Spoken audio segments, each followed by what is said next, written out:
परमपिता परमात्मा और उनकी सभी पवित्र आत्माओं को नमस्कार। जिसको सतगुरु से परमात्मा का नाम यानी वाणी का अमृत मिल जाता है, उसकी सारी तृष्णाएं शांत हो जाती हैं। जो भाग्यशाली जीव सतगुरु की समझाई युक्ति के अनुसार हर घट में समाई परमेश्वर की वाणी को सुनता है, उस वाणी को जपता है, उसका संसार रूपी भव सागर से पार उतारा हो जाता है और वह जन्म मरण के चक्कर से मुक्त होकर निश्चल पद का अधिकारी बन जाता है। जो वाणी सभी के अंदर है, उसका बोध सतगुरु के द्वारा होता है। किसी भी धर्म जाति का जीव, वह चाहे पढ़ा लिखा है या अनपढ़ है, अंदर से उस वाणी से लिव जोड़ लेता है, उसका भव सागर से पार उतारा हो जाता है। केवल बाहर की वाणी पढ़ने सुनने से ही नहीं, बल्कि उस वाणी से प्रेरणा प्राप्त करके आंतरिक वाणी का ध्यान एवं अभ्यास करने पर मोक्ष की प्राप्ति होती है। संत महात्माओं ने धर्म, मजहब, देश, कौम, जाति पाति, धन दौलत, शरीर की सुंदरता आदि को मनुष्य की बड़ाई का आधार नहीं माना। सब ग्रंथ शास्त्र पढ़ने से मुक्ति प्राप्त नहीं हो सकती। मुक्ति की शोभा केवल सतगुरु की समझाई युक्ति के अनुसार परमात्मा के अविनाशी नाम का अभ्यास करने पर प्राप्त होती है।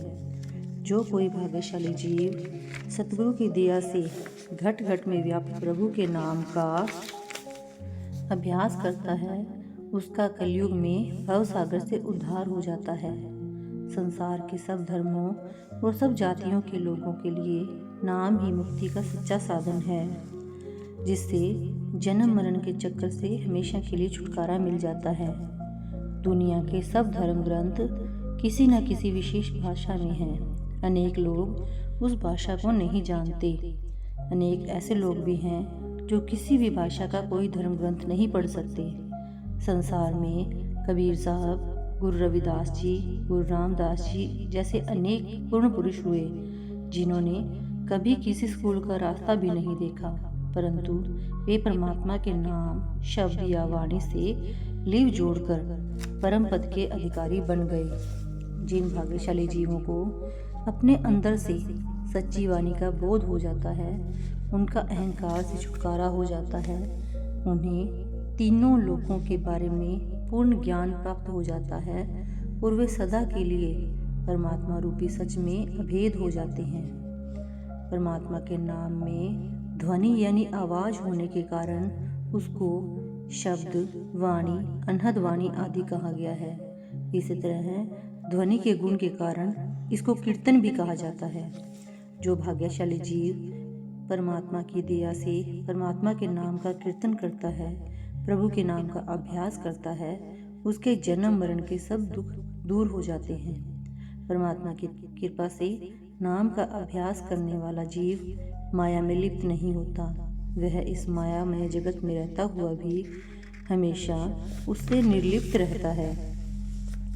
संत कहते हैं, प्यारे बच्चों, हृदय में सदा प्रभु का नाम बसाए रखो, ताकि तुम हमेशा हरि का कीर्तन करते रहो, उसके गुण गाते रहो। भाव यह है कि हरि के नाम का अभ्यास करना ही उसका कीर्तन करना है और यही उसके गुण गाने का सच्चा साधन है।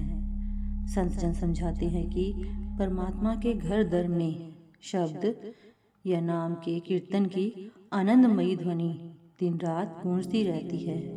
तुम उस ध्वनि से लिव जोड़ने का प्रयत्न करो। शब्द आदि अंत से परे है, इसलिए उसको अनहद शब्द या अनहद वाणी कहा जाता है। इसी तरह नाम या शब्द रूपी कीर्तन आदि अंत से परे है, इसलिए इसको अखंड कीर्तन कहा जाता है। बाहर का कीर्तन 2-4 घंटे चल सकता है, परंतु अनहद शब्द या नाम रूपी कीर्तन अखंड है। यह कीर्तन कभी बंद नहीं होता। आंतरिक कीर्तन के लिए ढोलक, छैने आदि साजों की जरूरत नहीं। वह शब्द की अलग अलग प्रकार के ध्वनियों के रूप में निरंतर अंदर चलता रहता है। उस कीर्तन का शरीर से नहीं, अपितु आत्मा से संबंध है। बाहर का कीर्तन मन की खुराक है, जबकि आंतरिक नाम, शब्द या वाणी का कीर्तन आत्मा को रस देने वाला भोजन है। इस कीर्तन के भोजन की प्राप्ति सतगुरु की दया मेहर से प्राप्त होती है।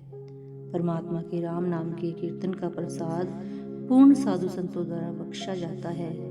जो भाग्यशाली जीव सतगुरु के समझाने के अनुसार परमात्मा की भक्ति करता है, उसको अपने अंदर से सहज ही राम नाम रूपी कीर्तन का अनमोल पदार्थ प्राप्त हो जाता है। संत महात्मा अनेक ढंगों से जीव का बहिर्मुखी साधनों से ध्यान हटाकर अंदर प्रभु के नाम, शब्द, वाणी या कीर्तन से जोड़ने का उपदेश देते हैं। Thank you.